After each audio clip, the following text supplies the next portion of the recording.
வேற லாங்குவேஜ்ல போகும்போது ஒரு பயம் இருக்கும். அவங்க எப்படி ரிசீவ் பண்ணுவாங்க, அவங்கள நமக்கு தெரியுமா தெரியாதா. பட் அது ஏன்னா நீங்க தமிழ் മലയാളം കത്തിക്കിന്റെ മലയാളം പഠിച്ചോ? ഇല്ല, ഞാൻ പറയട്ടെ, തമിഴ്നാട്ടിലാണ് ജനിച്ചത്. ഇങ്ങനെ ഇത്ര ഫ്ലുവന്റ് ആയിട്ട് തമിഴ് പെട്ടെന്ന് വരിക എന്ന് പറഞ്ഞു കഴിഞ്ഞാൽ അല്ലേ, നമ്മള് മറച്ചു വെക്കുന്നുണ്ട്. അത് ശരി.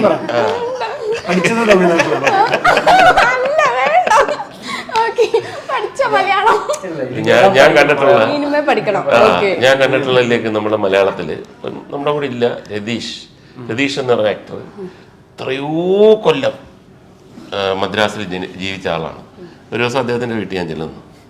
അപ്പോൾ ഈ കാർപ്പറ്റ് വിൽക്കാൻ ഒരാൾ വന്നിരിക്കുകയാണ്. ഇവിടെ തമിഴിലെല്ലാം പറയുന്നുണ്ട് കാർപ്പറ്റിങ്ങിന് ഇത്ര ഇതൊക്കെ.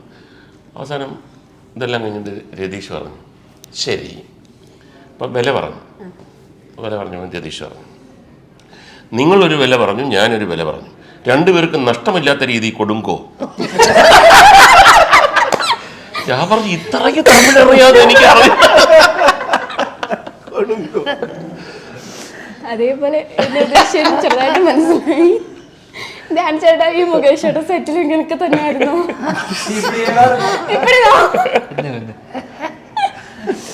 എങ്ങനെ ഇപ്പം ധ്യാൻ ചേട്ടൻ ചോദിക്കണെങ്കിൽ മുകേഷ് ചേട്ടൻ സീനിയർ ആർട്ടിസ്റ്റാണ്. വർഷങ്ങൾ കൊണ്ട് ഇൻഡസ്ട്രി ഭരിച്ചുകൊണ്ടിരിക്കുന്ന ഒരു നടനാണ് മുകേഷ് ചേട്ടൻ. അപ്പൊ മുകേഷ് ചേട്ടൻ്റെ കൂടെ വർക്ക് ചെയ്തപ്പം ഇതേപോലെ ഒരുപാട് കഥകൾ പറഞ്ഞിട്ടുണ്ടായിരുന്നു. പിന്നെ ഒരു കഥ പറയോ? അയ്യോ, അത് മുകേഷ് ചേട്ടൻ പറയുന്ന പോലെ നമുക്ക് അത് മാത്രമല്ല ഞങ്ങൾക്കിടയിലുള്ള കഥകള് അതങ്ങനെ അല്ല, അതിങ്ങനെ പറഞ്ഞിട്ട് അതിന്റെ പവിത്രത നഷ്ടപ്പെട്ടു നമ്മൾ ആഗ്രഹിക്കുന്നില്ല. അത് പവിത്രമായിട്ട് തന്നെ ഇരിക്കട്ടെ. എങ്കിൽ മുകേഷ് ചേട്ടൻ തന്നെ ഒരു കഥ പറഞ്ഞാട്ടെ. ഇത്രയും വർഷമായിട്ട് ഇൻഡസ്ട്രിയിൽ അഭിനയിച്ച് ഒരുപാട് എക്സ്പീരിയൻസ് കാണുമല്ലോ. പെട്ടെന്ന് മുകേഷിന് ഇതേപോലെ തമാശയോട് കൂടിയുള്ള ഒരു കഥ പറയാൻ പറഞ്ഞാൽ എനിക്ക് പെട്ടെന്ന് ഇത്ര നേരം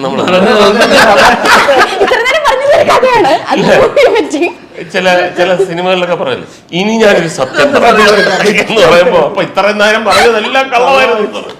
അങ്ങനൊന്നും ഒരാൾക്ക് കഥ പറയാൻ പറ്റത്തില്ല.